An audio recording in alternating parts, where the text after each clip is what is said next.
Auta Waziri shahararren fitaccen mawaƙi na harshen Hausa wanda fa daga zarar ka saurari waƙarsa fa za ka ji ta burge ka sannan ta shiga zuciyarka, wanda mawaƙi ne wanda ya daɗe da yin da fara waƙa wa amma shahararsa sai a wannan lokacin.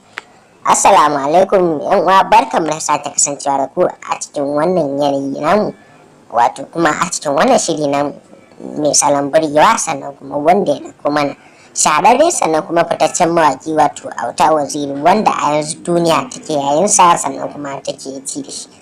Na fi tabbata da ilalai zahiri ku danna mana subscribe sannan danna mana alamar ta karara domin sake kasancewa da shirye-shiryen mu akai-akai da zarar mun daura a sanar da kai a notification.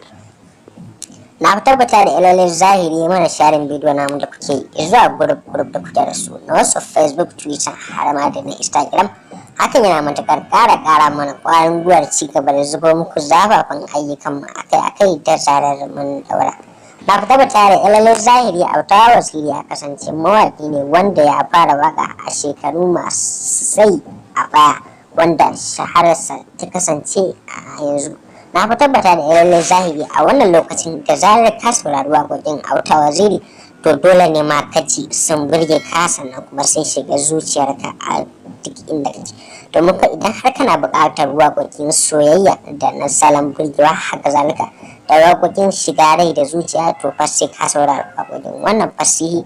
Haka zalika kuma fitacce wanda idan har yayi maka waƙa to dole za ka ji ta shiga zuciyarka, haka zalika kuma ta shiga da jiki.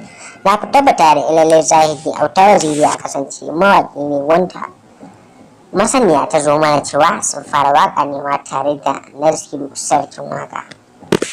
Akwai daɗewa kafin shahara, ita dai jama'a suna cewa shahara ta Allah ce, amma kuma shi ma Auta Waziri shi ma ya kasance ya daɗe da shahara sannan kuma a wannan lokacin shahararsa ta bayyana, domin a wannan lokacin idan har ka saurari waƙoƙin wannan fitacce haziki mawaƙi wato Auta Waziri, dole ma fa ka sake bibiyar ta sannan kuma shi ma kansa ka bibi yadda yake salon waƙoƙinsa.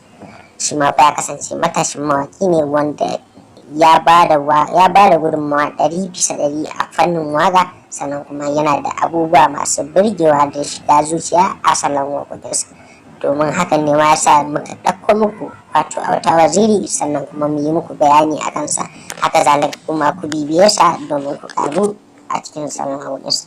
Da fari dai kafin ku je ku ƙaru da shi sai kun danna mana subscribe sannan da danna alamar ta karara domin sake kasancewa da mu a cikin zazzafin shiri namu idan har Allah ya sa mun kawo muku shi akai-akai, sai Allah ya kai mu.